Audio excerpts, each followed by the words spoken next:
El proyecto de Ciudadano Científico de Arqueología, lo que estamos haciendo es investigando cómo la gente ha utilizado los ecosistemas y los ambientes en la cuenca hidrográfica del Río Grande de Manatí a través del tiempo, desde los momentos más tempranos en el periodo precolombino hasta el presente.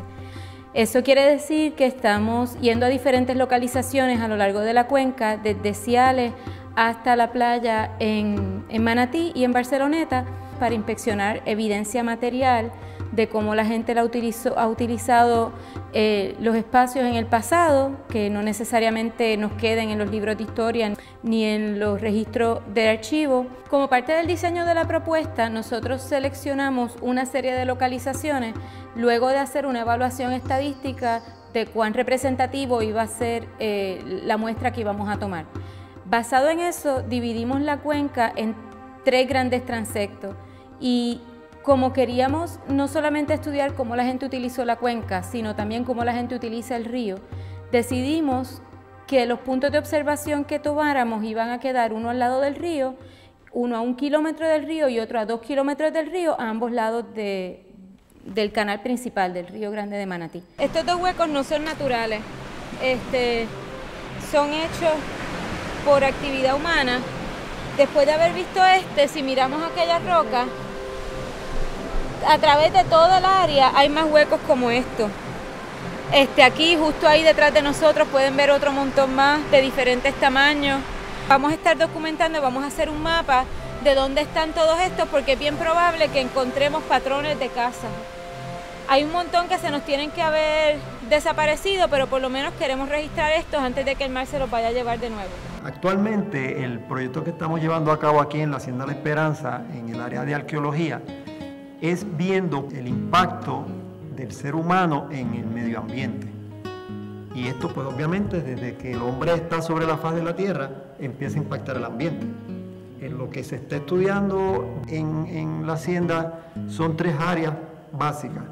Nosotros hacemos un proceso que se llama establecer transectos, que no es otra cosa que más o menos, ¿verdad?, explicado someramente, una línea recta y de ahí se salen varios grupos, 3 o 4 personas, caminan 40, 50 metros, ya eso está predestinado por la científica. Y lo que hacemos es que cada X cantidad de metros nos paramos, medimos 1 metro por 1 metro de área y ahí se saca la hierba.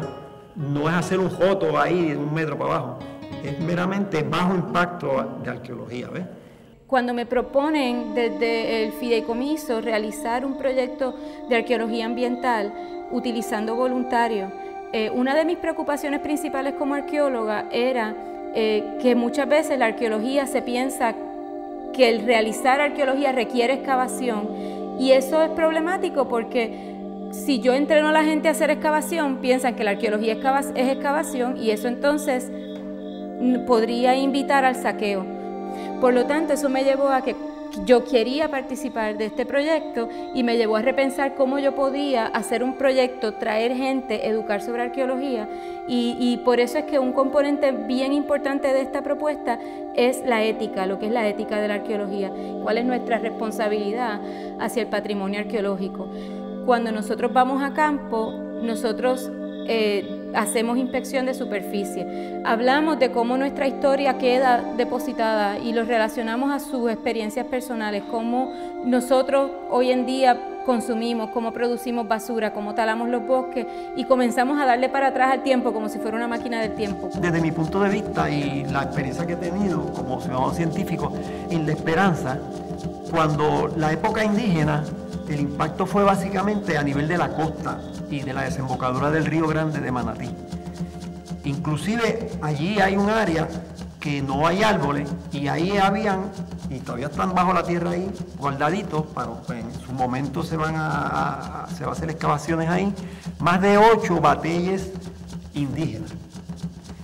Inclusive encontramos en la costa lo que eran los huecos que dejaron las columnas que aguantaban los bohíos. Quiere decir ya con eso que el mar estaba mucho más retirado en esa época. Pero ya ahí hay un impacto pues de los indios. Luego, en términos generales, el próximo que impacta es el desarrollo de la agricultura aquí en el área de Manatí, ¿verdad? Y entonces, obviamente, el impacto ya, la época en que estaban la actividad de caña aquí en Puerto Rico, pues se desmontó todo esto, y todo esto era una central muy importante de la época. Estaba el Marqués aquí, cuando él comandaba, vamos a decir, el área. Él inclusive cambió parte del curso del río y amplió, ¿verdad?, los canales, etcétera, porque él los utilizaba para traer de manera, diríamos, fraudulenta, equipos como el trapiche. Ha aprendido también cómo utilizar la brújula, los GPS, se ha aprendido a hacer etnografía, que es entrevistas que se utilizan como mecanismo de lo que se llama historia verbal, y hemos hecho etnografías en Ciales, en Manatí, y pues uno aprende un montón de la gente que tiene más de 50 años, y yo me incluyo. Pero que eso es bien interesante, porque yo no relacionaba hacer etnografía con la arqueología, pero que es bien bueno porque se validan un montón de cosas y uno aprende y coge orejitas de cosas que uno puede indagar en el área de arqueología. Al interactuar con los científicos aquí, que eso nos los ha permitido para la naturaleza y el Fideicomiso de Conservación, vemos que podemos trabajar en equipo y aprender. Durante ese proceso de aprendizaje también entonces nosotros podemos regar la voz a otras personas de las cosas que se están haciendo aquí para conservar el ambiente. La participación de los voluntarios en el proyecto para mí es sumamente importante, y es sumamente importante por dos razones principales. Por un lado, la magnitud de un proyecto como este, de investigar un área tan amplia, no hubiera sido posible si no hubiéramos tenido voluntarios. Hubiera consumido mucho más recursos, ya bien sea de yo tener más estudiantes, de dedicarle más tiempo en el campo o de contratar gente. Hubiera sido un proyecto muy costoso si no hubiéramos tenido la cantidad de voluntarios que hemos tenido. O sea que por ese lado, este proyecto ha sido tan exitoso gracias a la participación de tantos voluntarios. Y en términos generales tenemos 3 voluntarios que han desarrollado sus propios proyectos. Cuando vamos a campo asumen prácticamente el mismo rol de los asistentes, nos ayudan a dirigir actividades en el campo. Héctor, cuando visitamos Finca El Cuco, él quedó sumamente emocionado viendo las terrazas. Ese sitio es fantástico, tiene la casa en ruinas, la casa tiene una tarja que dice cuándo se construyó, en 1938, queda entre 2 mogotes y los 2 mogotes están forrados de terrazas agrícolas.